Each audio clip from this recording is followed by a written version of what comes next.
घरामध्ये असलेलं दूध दुसऱ्या दिवशी म्हणजे खराब होतं, पण मार्केटमधून आणलेलं पॅकेट मधलं दूध जास्त दिवसासाठी टिकतं. मग असं का होतं? कारण त्याच्यावरती लिहिलेलं असते पाश्चराइज्ड मिल्क. आता ही पाश्चरायझेशन म्हणजेच काय? लुईस पाश्चर नावाच्या सायंटिस्ट ही प्रोसेस शोधून काढली, त्यामुळे त्याला नाव देण्यात आलं पाश्चरायझेशन. मग या प्रोसेसमध्ये काय केलं जातं?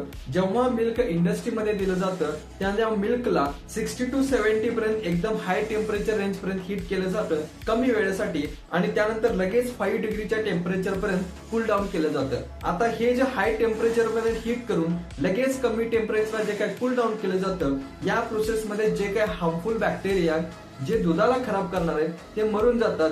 त्यामुळे दुधाची प्रोडक्टिव्हिटी वाढते आणि ते दूध जास्त वेळेसाठी टिकतं.